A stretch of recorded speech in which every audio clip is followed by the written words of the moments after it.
କଳାହାଣ୍ଡି ଜିଲ୍ଲାରେ ଗତ 4 ମାସ ଧରି ଗୋଳାମୁଣ୍ଡା, ଧର୍ମଗଡ଼, ଆମପାଣି, କୋକସରା ଓ ଜୟପାଟଣା ଥାନା ଅଞ୍ଚଳରେ ଏକ ଅନ୍ତର ଜିଲ୍ଲା ଡକାୟତ ଗ୍ୟାଙ୍ଗ ଆତଙ୍କ ଦେଖାଇଥିଲା।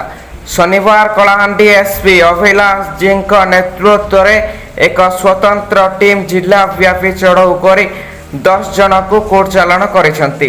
ସେମାନଙ୍କଠାରୁ 6,35,825 ଟଙ୍କା ଓ ବିଭିନ୍ନ ସାମଗ୍ରୀ ଜବତ କରାଯାଇଥିବା ଏସ୍ପି ସାମ୍ବାଦିକ ସମ୍ମିଳନୀରେ ସୂଚନା ଦେଇଛନ୍ତି।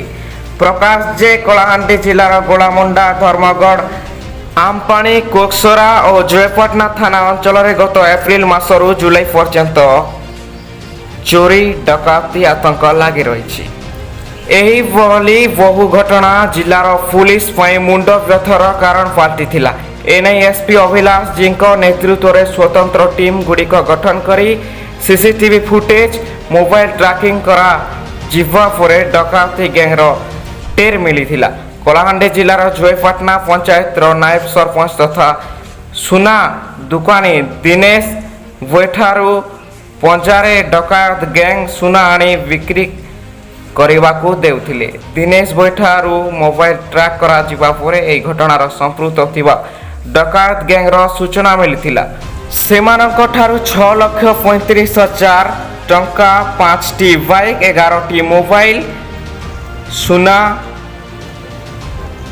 ରୂପା, ଛୁରୀ, ଗୋଟିଏ ପ୍ଲାୟର, 2ଟି ସ୍କ୍ରୁ ଡ୍ରିଲର, ଗୋଟିଏ ସ୍କ୍ରୁ ଡ୍ରାଇଭର, 4ଟି ମାସ୍କ, ଗୋଟିଏ ମଙ୍କି କ୍ୟାପ୍, ଗୋଟିଏ SBI ATM କାର୍ଡ, ଗୋଟିଏ ପାସବୁକ୍ ଓ ଚେକବୁକ୍ ଜବତ କରାଯାଇଥିଲା। ଏଥିସହ ପୁଲିସ ଅଭିଯୁକ୍ତକୁ କୋର୍ଟ ଚାଲାଣ କରିଛି।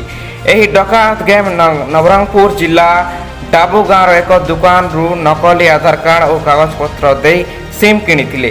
ଏହି ଗ୍ୟାଙ୍ଗ କୋରାପୁଟ, ନବରଙ୍ଗପୁର ଓ ଛତିଶଗଡ଼ ରାଜ୍ୟରେ ସକ୍ରିୟ ଥିଲେ। କଳାହାଣ୍ଡି ଜିଲ୍ଲାର ଖଇରପତର ପୋଷ୍ଟମାଷ୍ଟର ପରମେଶ୍ୱର ବାଗ ଗ୍ୟାଙ୍ଗକୁ ବିଭିନ୍ନ ଲୋକଙ୍କ ସମ୍ପର୍କରେ ସୂଚନା ଦେଉଥିଲେ। ସେହିଭଳି ଡକାୟତମାନେ ସୁନା ଗହଣା ଚୋରି କରି ଆଣିବା ପରେ ଜୟପାଟଣା ସୁନା ଦୋକାନୀ ଦିନେଶ ଭୋଇଠାରୁକୁ ଦେଇ ଟଙ୍କା ନେଉଥିଲେ। ସେ ନାୟବ ସରପଞ୍ଚ ଥିବା ଯୋଗୁଁ ବହୁ ତଥ୍ୟ ସଂଗ୍ରହ କରି ଗ୍ୟାଙ୍ଗକୁ ସୂଚନା ଦେଉଥିଲେ ବୋଲି ଏସ୍ପି ଅଭିଳାଷ ଜୀ କହିଥିଲେ।